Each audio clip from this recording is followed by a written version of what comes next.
If you are over 60, three specific muscles have already begun to disappear from your body.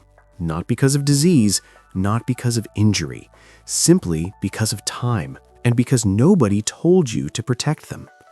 You will probably call it getting older, but what happens to these three muscles over the next 10 years will determine something far more significant than how you feel at the gym. It will determine whether you are still walking the dog and meeting friends at 88, or whether you are dependent on a walker and home assistance by 80. That is not an exaggeration. That is the clinical reality I have watched play out repeatedly throughout my career. In this video, I'm going to take you through each of these three muscle groups, what they do, why losing them is so dangerous, and exactly how to rebuild them starting today at home without any special equipment. I will also tell you about a fourth one. It is not technically a muscle, but training it may be the most important thing you do for the quality and length of your life. Pay attention, this matters more than most things you will hear today. Here is the biological reality first, because you need to understand what you are dealing with. From approximately age 30, the human body begins losing muscle mass at a rate of 8 to 10% every decade if you do not actively challenge it. By your 60s and 70s, that rate accelerates, and by 80, some people have lost 40 to 50% of the muscle mass they carried in their prime. Read that again, nearly half. And I want to be very clear about what we are talking about here. This is not about appearance. This is not about looking strong or fitting into certain clothes. These muscles determine whether you can get off the toilet without assistance, whether you can climb your own stairs, whether you can catch yourself before a fall becomes a fracture. Because here's a statistic I share with every patient I consider at risk, and I share it precisely because it demands to be taken seriously. If you fall and break your hip after the age of 70, there is a 20 to 30% chance you will not be alive 12 months later. That number is here to frighten you without purpose. It is here because the time to address this is now, in your 50s, 60s, and 70s, before the deficit becomes a crisis. And there is more. In a large study following over 5,000 adults above the age of 65 for nearly a decade, those with the lowest levels of muscle strength had more than doubled the mortality risk compared to the strongest group. Double. Not because muscle is some magical substance, but because muscle is reserve. It is your body's resilience. It is what keeps you functional when life, illness, injury, a week in hospital, demands more from your body than usual. I have seen too many patients go into hospital for something relatively manageable, a minor infection, a small fall, a brief procedure, spend a week mostly in bed, and come out fundamentally different. Thinner legs, slower getting up, stairs suddenly harder, confidence quietly gone. Their world begins to shrink, and it happens fast. But I have also seen the opposite, and this is one of the most genuinely reversible conditions I encounter in practice. If you are in your 60s or early 70s right now, you have a significant window. Do not waste it. Let's go through the three muscles, one by one. The first muscle is your quadriceps, the large muscle group running along the front of your thigh. And before I explain what it does, I want you to do something right now. Sit in a chair, cross your arms over your chest, no hands on the armrests. Now stand up. Could you do it cleanly, or did you rock forward, grip the armrest, and push yourself up? If you needed your arms to stand, your quadriceps are already weaker than they should be. That is not an opinion, that is a functional assessment, and it tells you something important about where you are right now. Your quadriceps are your primary standing muscle. They are your stair muscle. They are the muscle that absorbs impact every time your foot contacts the ground. When they weaken, everything that requires you to move against gravity becomes harder and eventually becomes something you avoid. That avoidance is where the real danger begins, because the less you use it, the faster it disappears. And the faster it disappears, the more your world contracts around what you can no longer do safely. Here's your baseline test. Sit in a chair, arms crossed over your chest. Stand up and sit back down 5 consecutive times. controlled, no momentum. If that feels genuinely difficult, or if you cannot complete it without your hands, this muscle needs immediate attention. Now here's the good news, and I mean this clinically, not just as encouragement. The quadriceps responds quickly to training stimulus, faster than most people expect. You don't need a gym, you don't need equipment, you need consistency and progressive challenge. Start with sit to stands, exactly what you just tested yourself with.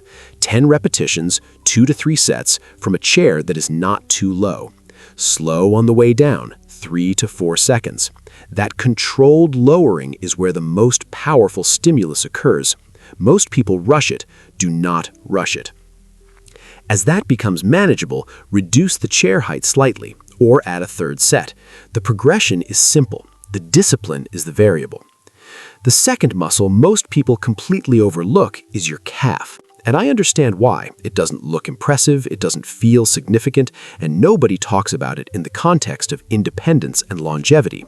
But your calf muscles are your primary anti-fall mechanism. Their function is to stabilize you the moment you're even slightly off balance. They control your forward propulsion when you walk. They are what gives you a confident, fluid stride rather than a cautious, shortened shuffle. When calf weakness declines, walking speed slows. And walking speed, this is well established in the research, is one of the strongest independent predictors of overall health outcomes in older adults. It is not a trivial marker. It reflects the functional capacity of your entire system. You have seen what calf weakness looks like, even if you didn't identify it as such.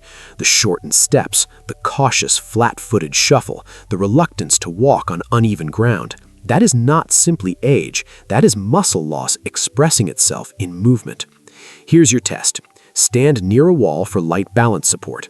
Now try to perform 10 controlled single-leg calf raises. Rise slowly onto your toes, lower slowly. Can you complete 10 on one leg with control? If not, this muscle needs work starting today. The exercise is straightforward. Hold your kitchen counter, rise slowly onto both toes, lower slowly. 10 to 15 repetitions. Once that feels stable, progress to single leg. The kitchen counter becomes your training equipment. Use it every morning. Small daily input rebuilds this muscle faster than you would expect. The third group is the one that keeps your entire structure upright. Your trunk, your postural muscles, the deep stabilizers running along your spine and through your core. These muscles don't just hold you straight, they keep your center of gravity stable when the ground is uneven. They allow you to react fast enough when you lose balance. They are the difference between a stumble that you recover from and a stumble that becomes a fall. When they weaken, posture rounds forward, the head drops, the shoulders curve. People begin looking at the ground when they walk rather than ahead of them. Balance deteriorates, reaction time in unstable situations slow. Here's your test. Stand on one leg, no support. Can you hold it for 10 full seconds without significant wobbling? If that feels genuinely unstable, your postural and balance system needs training attention, not tomorrow, now. The exercises that work best here are not complicated. Bird dogs, planks, side planks, and even something as simple as standing on one leg while holding the kitchen counter, progressing gradually toward doing it without support. You don't need a complicated program, you need consistency applied to the right movements. That distinction matters enormously at this stage. Now step back for a moment and look at the full picture. A slower walk, rounded shoulders, the hand that reaches for the railing before it needs to, the hesitation before stepping off a curb, the pause before the stairs. Most people look at that and say, that's just getting old. I look at that and see something very different. I see frailty. And I need you to understand one of the most important distinctions I make in my practice. Aging is inevitable. Frailty is not. They are not the same thing. They are not even close to the same thing. Aging is the passage of time. Frailty is what happens when the body is not given what it needs to maintain its resilience against that passage of time. And the three muscles we just covered, your quadriceps, your calves, and your trunk stabilizers, are the primary architecture of that resilience. Lose them progressively and without intervention, and frailty follows. Protect them, rebuild them, challenge them consistently, and the trajectory of the next 10 to 20 years of your life changes in ways that are genuinely significant. I have watched patients in their late 60s rebuild functional strength they assumed was gone permanently. I have seen men and women in their mid-70s regain the ability to climb stairs without hesitation, to walk without shortening their stride, to stand from a chair without a second thought. This is not exceptional. This is what the body does when you give it the right signal consistently over time. The window is open, but it does not stay open indefinitely. The earlier you address this, the larger your margin. The longer you wait, the narrower it becomes. Now, the fourth one. As I told you at the beginning, it is not technically a muscle, but in terms of what it means for how long you live well, it may be the most important structure we have discussed today. Your brain. Just like your quadriceps, your calves, and your postural system, your brain requires challenge, stimulation, and consistent exercise to maintain its functional capacity. It responds to demand, it adapts to stimulus, and it deteriorates with prolonged passivity in ways that parallel what we see in muscle tissue. Strong bodies support strong brains. That connection is not metaphorical, it is physiological. Resistance training increases blood flow to the brain. It elevates BDNF, the protein directly linked to memory retention and cognitive sharpness. Physical activity is one of the most consistently documented protective factors against cognitive decline in older adults. When you train your body, you are not just preserving your ability to walk upstairs, you are preserving your ability to think clearly, remember accurately, and remain fully present in your own life. And I will tell you what I tell patients in clinic who ask me, is what I am experiencing normal aging, or could it be something more serious? That question deserves a precise, honest answer.